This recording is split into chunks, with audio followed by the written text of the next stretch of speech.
Bonsoir à tous et bienvenue du coup sur le chat de Dietbon qui a lieu tous les lundis soirs de 19h à 19h30. Ce soir, du coup, on va parler de la fatigue. Alors, donc la fatigue, sachez que c'est quelque chose qui peut survenir quand vous commencez du coup un rééquilibrage alimentaire. Bien que voilà, les repas soient équilibrés, etc., vous pouvez ressentir des petites baisses de régime parce que voilà, votre organisme n'a plus autant de quantité, il donne plus assez de quantité, enfin, autant de quantité qu'avant.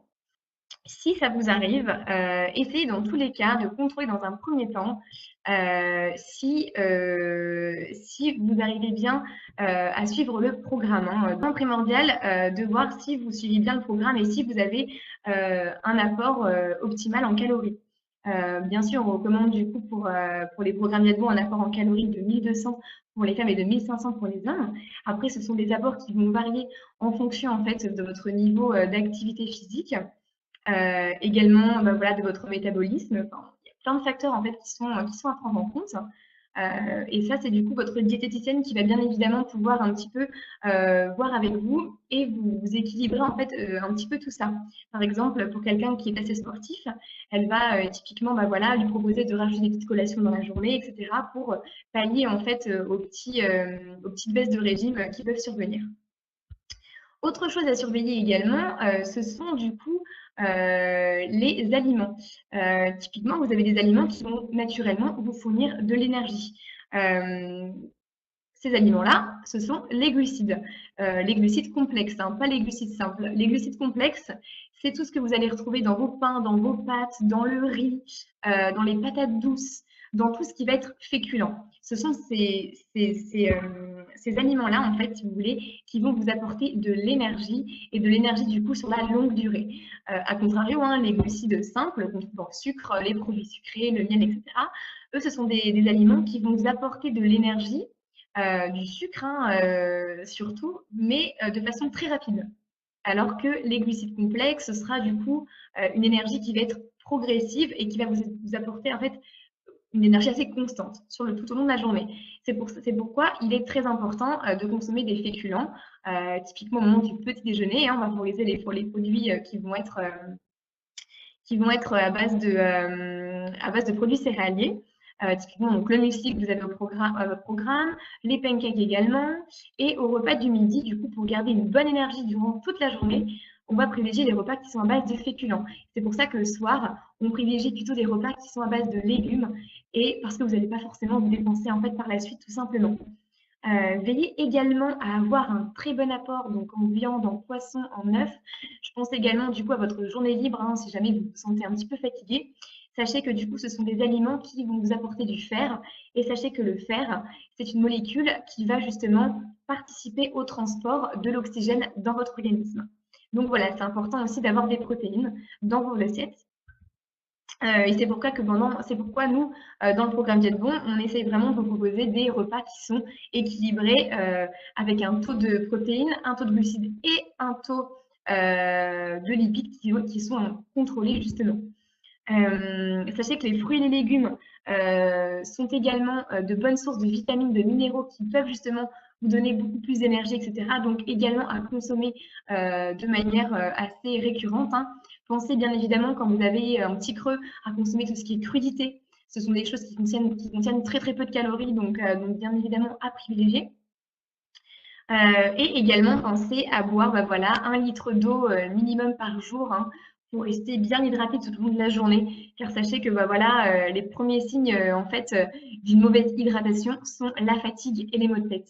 Donc pensez bien évidemment à vous hydrater, hein, pensez à prendre du thé, du café sans sucre, des boissons que vous pouvez aromatiser. Par exemple, vous pouvez très bien prendre une grande carafe d'eau, mettre un petit morceau de framboise, un petit morceau de concombre, un petit morceau de citron, de menthe. Comme ça, vous fait une eau qui est bien aromatisée et qui est beaucoup moins fade, hein, que l'eau naturelle. Donc voilà, pensez à bien vous hydrater tout au long de la journée. Moi, je conseille toujours de prendre toujours avec soi une petite bouteille d'eau. Vous savez, les petites bouteilles de 50 centilitres. Donc comme ça, vous êtes sûr d'avoir une bonne hydratation qui est optimale.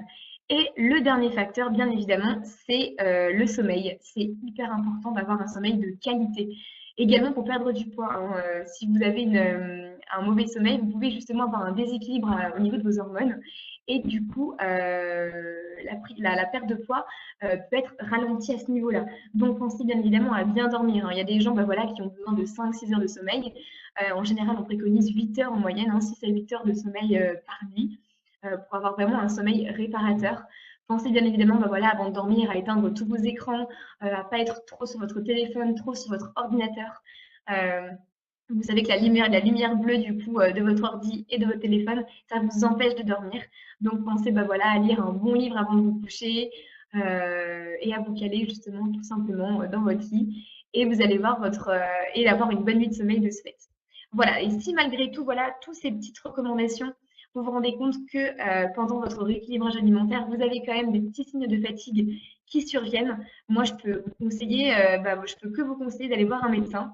Hein, ça peut arriver du coup de ressentir des petits effets de fatigue, c'est tout à fait naturel. Mais voilà, allez voir un médecin tout de même si c'est quelque chose d'assez récurrent.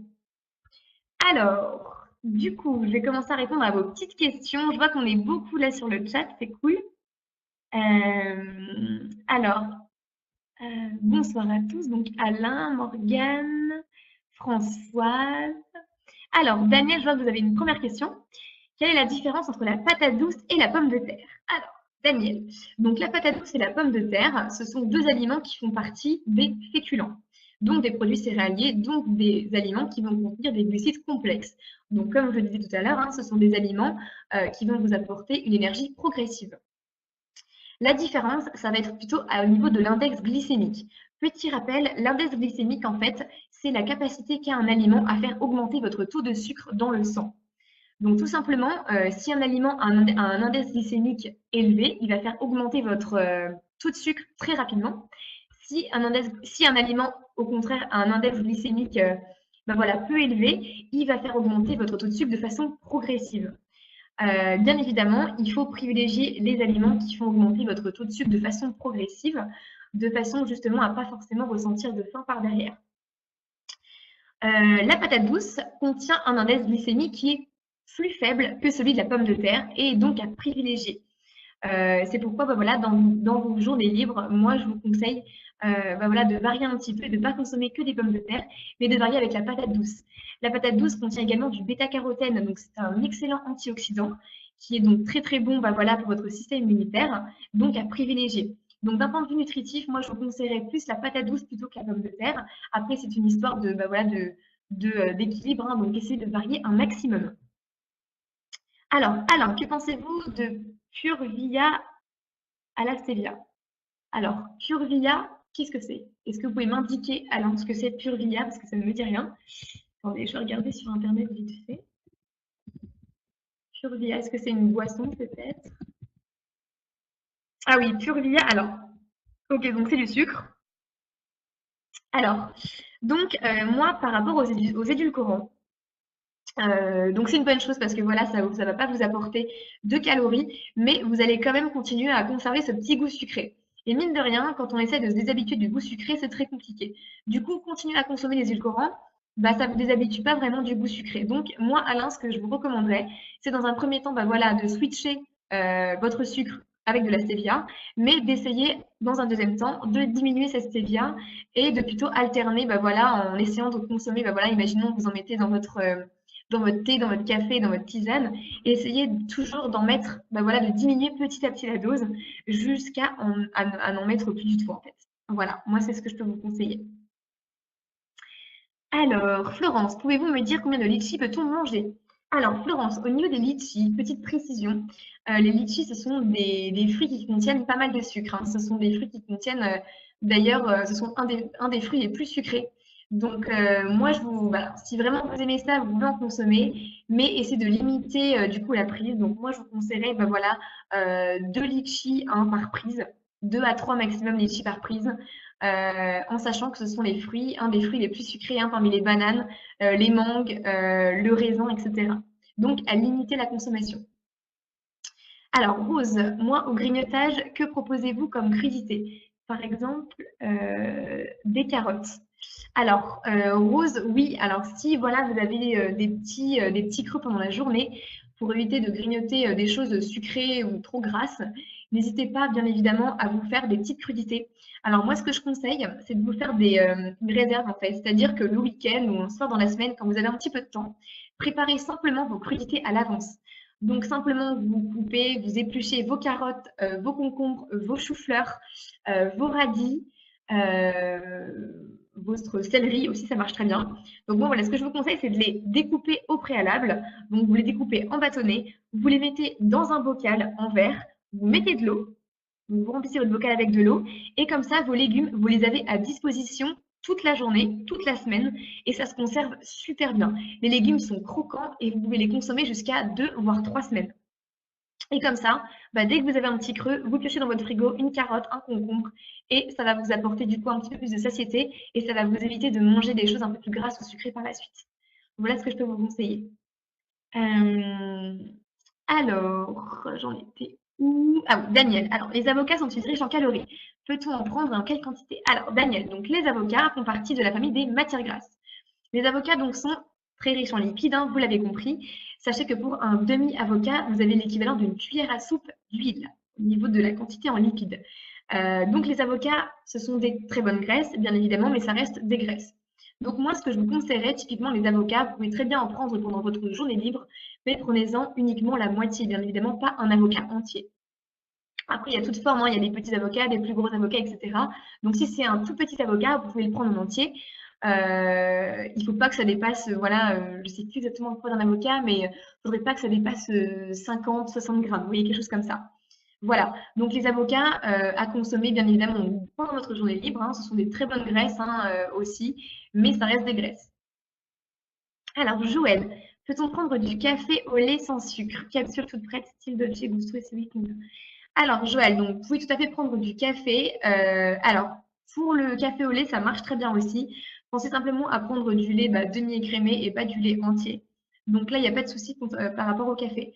Au niveau du café, petite précision, hein, essayez de ne pas en consommer trop parce que voilà, le café, ça reste un excitant. Donc, essayez de limiter votre café peut-être à 2 à 3 prises par jour. Alors, Rose, des compléments alimentaires, peut-être un plus pour la fatigue. Alors oui, il existe des compléments alimentaires, je pense aussi voilà, au magnésium. Il y a beaucoup de personnes qui font des cures de magnésium durant l'hiver et ça marche super bien. Donc moi, je vous conseillerais de vous tourner vers votre pharmacie tout simplement et demander, voilà, si vraiment vous vous sentez très très fatigué, demandez conseil à votre pharmacienne pour peut-être qu'elle vous fasse une cure de magnésium, ça peut être une bonne chose. Alors, Guillaume, bonjour, j'ai 26 ans et je pratique en moyenne 4 à 5 séances de sport par semaine. Puis-je prendre en complément des acides aminés pour la récupération? Alors, Guillaume, je ne vais pas vous dire de bêtises, je ne suis pas forcément spécialisée en nutrition du sport. Donc, je vous conseille voilà, de vous adresser à un professionnel hein, qui saura mieux vous encadrer, peut-être un médecin du sport ou quoi que ce soit. Ce que je peux vous dire en revanche par rapport à votre pratique de sport, si vous en faites 4 à 5 séances par semaine, c'est de bien évidemment prendre des collations entre chaque repas. C'est très important pour vous donner de l'énergie et pour récupérer, voilà, pour refaire vos stocks de glycogène en fait. Donc ça c'est très important. Également de prendre de bons apports en protéines. Voilà, donc moi je j'irais même je ne sais pas si vous êtes suivi par une diététicienne ou pas, mais si ce n'est pas le cas, voilà, essayez quand même de veiller à vos apports en protéines. Typiquement, voilà, en termes de snack, pensez peut-être à prendre une tranche de jambon, un petit peu de Saint-Moré, un petit peu de thon, des choses comme ça en fait, hein, des œufs, etc. Voilà, donc moi je peux vous conseiller, si vous avez une activité physique assez importante, pensez aux protéines, pensez à la récupération, donc à prendre des glucides complexes par la suite et ce genre de choses. Donc les BCAA, je pourrais pas vous conseiller un maximum parce que je vous dis, je ne suis pas spécialisée là-dedans. Alors, Touyi, bonsoir. Alors, je commence depuis 4 jours. Je travaille en cuisine, c'est très compliqué pour moi. Le midi, je déjeune à 7 heures et je mange le midi à 14 heures. Alors, le petit déjeuner, je pense que voilà, donc c'est le petit déjeuner, vous déjeunez à 7 heures. Le midi, 14 h, 14 h 30, puis je mange en 4 fringales. Alors, oui, donc bien évidemment, si vous avez des petites fringales, hein, vu que vous mangez assez tôt le matin, il n'y a pas de souci. Donc moi, comme je disais tout à l'heure, hein, vous pouvez tout à fait prendre des petites collations. En termes de collation, moi, je vous conseille d'emporter avec vous un petit Tupperware à base d'amandes. Voilà, les amandes, c'est super. Ça a un effet très satiétant sur votre organisme, très rassasiant. Ça va vous apporter des bonnes protéines, des vitamines, des minéraux, des fibres. Donc voilà, les amandes non salées, non grillées. Vous prenez un petit Tupperware et au niveau de la quantité, une poignée d'amandes. Voilà, l'équivalent d'une poignée. C'est ce que je peux vous conseiller. Après, sinon, les crudités marchent très bien aussi. Donc, comme je vous ai dit, les bâtonnets de crudités. Essayez peut-être de vous faire aussi peut-être un petit sandwich. Vous voyez, si vous avez faim. Par exemple, vous prenez voilà, du pain complet, vous tartinez avec du fromage frais, par exemple des carrés frais 0%, avec une petite tranche de blanc de dinde, etc. Voilà, essayez de vous faire un petit mix-mac. Alors, bonsoir Jaquel. Alors, Catherine, j'ai 8 à 10 kilos à perdre. Je n'ai perdu que 2 kilos en 3 mois. Par contre, j'ai perdu du ventre. J'arrive pas à décoller. Quand je vois les commentaires des autres, je suis un peu frustrée.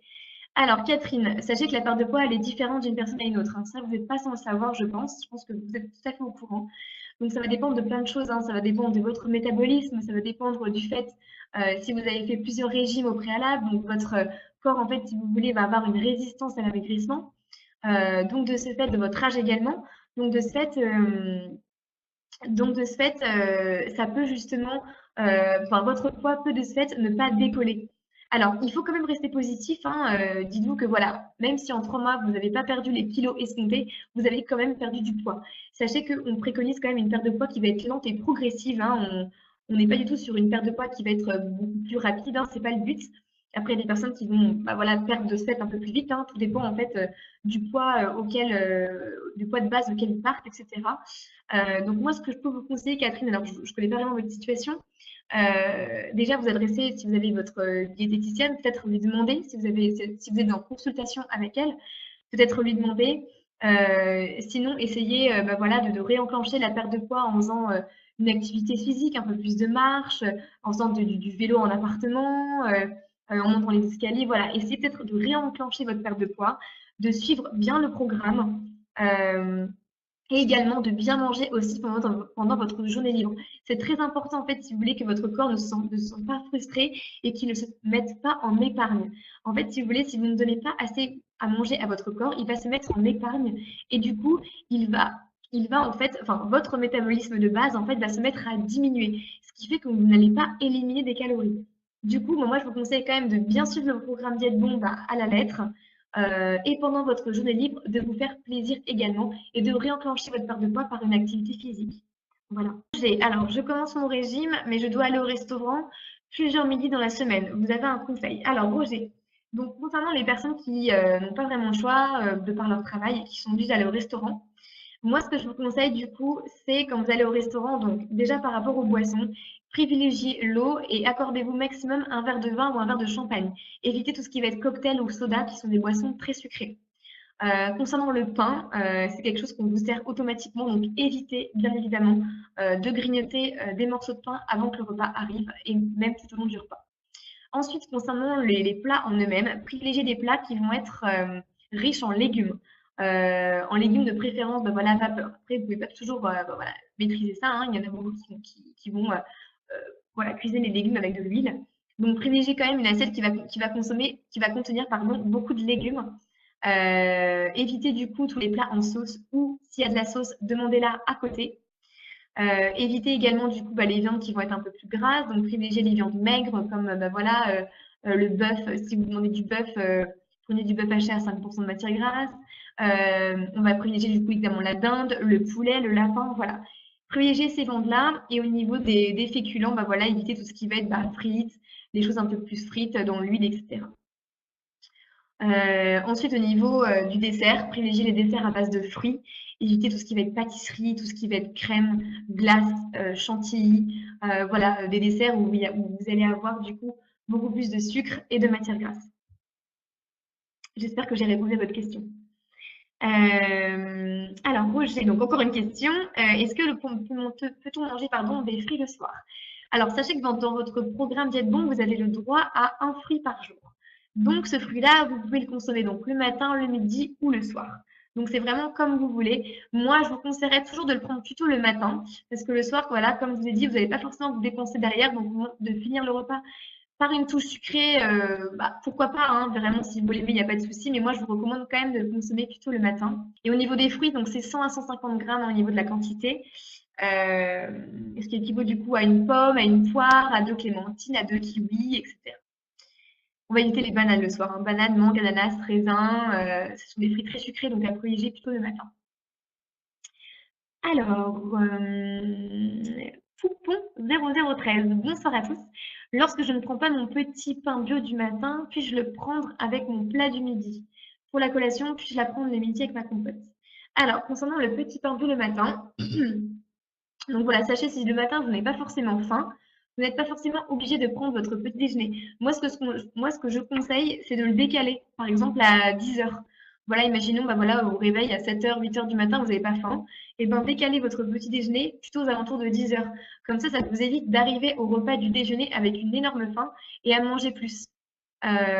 Du coup, Poupon, ce que je peux vous conseiller, si jamais bah voilà, vous ne prenez pas votre petit pain bio le matin, essayez dans un premier lieu donc, de le décaler à 10 heures, plutôt que de le prendre en plus de votre plat d'être bon. Si jamais bah voilà, vous n'avez pas faim à 10 heures, prenez-le lors de votre repas, il n'y a pas de souci.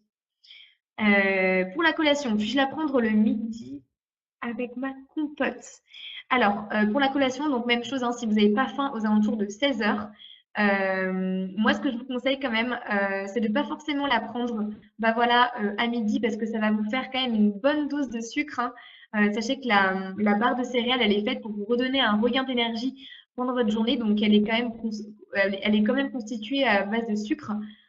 Donc si vous prenez en plus de la compote et en plus la barre, moi je vous conseillerais quand même de prendre soit l'un, soit l'autre, mais pas les deux.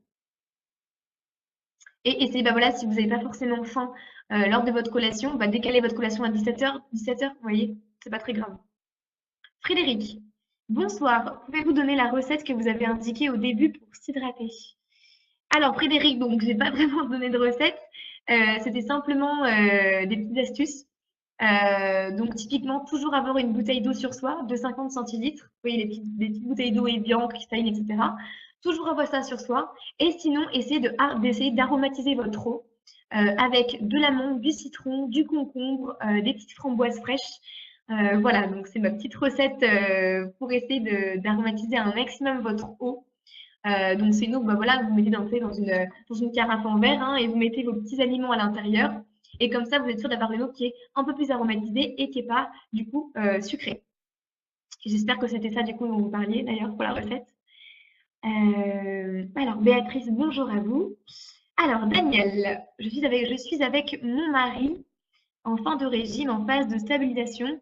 Je fais tous les soirs une soupe fraîche pour 2-3 jours avec 2 pommes de terre, 3 oignons, 3 tomates et haricots verts, poireaux, carottes, feuilles de céleri et feuilles de... alors, du coup, par rapport à votre soupe, Daniel, c'est une très bonne chose déjà. Donc, le soir, bien évidemment, on va privilégier donc, des plats qui vont être donc, peu riches en matières grasses et peu riches en féculents. Donc, si vous mettez 2 pommes de terre, hein, je suppose que c'est une bonne soupe que vous faites quand même pour, bah, voilà, avec votre mari, donc c'est très bien. Donc, la soupe, il n'y a pas de souci. Les pommes de terre, les poireaux, les oignons, c'est top de chez top. Donc, super Daniel. Moi, je vous conseille. Pour le soir, donc après, on passe au dessert avec un laitage ou un fruit. Bah, c'est très bien, Daniel. Donc, continuez comme ça, une soupe le soir. Essayez de varier aussi un petit peu hein, pour éviter que ça devienne trop monotone. Alors, Chantalou, il y a des photos avec du miel. Pour les pancakes, la quantité, c'est combien? Alors, Chantalou, pour les pancakes, vous pouvez prendre une cuillère à café de miel. Voilà. Au niveau de la quantité, ou une cuillère à café donc de sirop d'érable ou de sirop d'agave. Fringale nocturne, c'est par crise, mais je peux me lever 2 à 3 fois par nuit et grignoter plein de choses. Impossible de me rendormir si je n'ai pas mangé en général sucré. Alors, Lambert, donc pour les fringales nocturnes, c'est vrai que c'est quelque chose d'assez compliqué, surtout que c'est quelque chose qui vous arrive assez souvent. Lambert, est-ce que vous êtes suivi par une diététicienne actuellement ou pas? Parce que c'est elle, je pense, qui va aussi réussir à adapter voilà, vos petites fringales en fonction de votre rythme. Alors, pour grignoter, donc, ensuite, du coup, ça doit casser un petit peu votre sommeil. Moi, ce que je vous conseille, si c'est des choses bah, voilà, sucrées, essayez l'astuce des amandes, vraiment. Les amandes, du coup, ça va être plutôt riche en matières grasses et pauvre en sucre. Donc, si vous avez un petit peu faim, essayez de ne pas vous jeter sur des choses sucrées. Donc, moi, je vous conseille des amandes ou sinon des crudités. Voilà ce que je peux vous recommander. Ou sinon, essayez de boire. Parfois, vous savez, on confond un petit peu la faim et la soif. Donc moi, je vous conseillerais ça. Le sucre des fruits fait-il autant grossir que le sucre chimique? Alors, Daniel, sachez que, en fait, si vous voulez, le sucre des fruits a l'avantage. En fait, si vous voulez, dans un fruit, vous allez avoir le sucre et les fibres. Et les fibres qui sont contenues dans le fruit ont la capacité en fait de faire diminuer votre taux de sucre dans le sang. Du coup, quand vous consommez un fruit et quand vous consommez du sucre, ça n'aura pas la même incidence dans votre organisme, d'accord? Donc, les fruits, le sucre des fruits n'est absolument pas à bannir. Enfin, du coup, les fruits ne sont pas à bannir, seulement à limiter. C'est vrai que bah, voilà, quand on va être dans un programme bah, voilà, de rééquilibrage alimentaire, on va éviter de consommer non plus trop de fruits, car il y a quand même du sucre. Mais sachez que ce n'est pas du tout le même sucre, hein. Le fructose, donc le sucre des fruits, a un indice glycémique qui est plus bas. Produit diète bon du petit-déj et le pain complet, puis-je le tartiner de fromage frais avec une tranche de dinde ou noix de bacon en plus de mon fruit et de mon café. Alors, Katia, le pain complet, le fromage frais, c'est OK. Vous savez, privilégier les carrés frais. Vous savez, les carrés frais qui sont à 0%, je crois à 0%, c'est pas mal. Le Saint-Maurice, ça marche aussi. Le chèvre frais, ça marche très bien aussi. Donc, pas de problème pour le fromage frais. Au niveau de la quantité, je dirais 20-30 grammes. 30 grammes. 30 grammes. Tranche de dinde, c'est bien aussi. Alors, Katia, d'ailleurs, vous soulignez un très bon point, le fait de consommer des petits déj salés, notamment du coup, durant votre journée libre, hein. C'est une bonne chose car le fait d'avoir des protéines au petit déjeuner, ça va avoir un effet satiétant sur votre organisme et bien vous rassasier. Donc, c'est une très bonne idée. Donc, moi, je privilégierais quand même le jambon de dinde. Et si c'est du bacon, pensez à regarder la matière grasse. Vous avez différents types de bacon. Normalement, les ronds, comme ça, les ronds de bacon comme ça que vous achetez, ils sont très peu caloriques. Donc cela, il n'y a pas de souci. Voilà, bah écoutez, je vous souhaite une très très bonne soirée à tous et je vous dis à la semaine prochaine.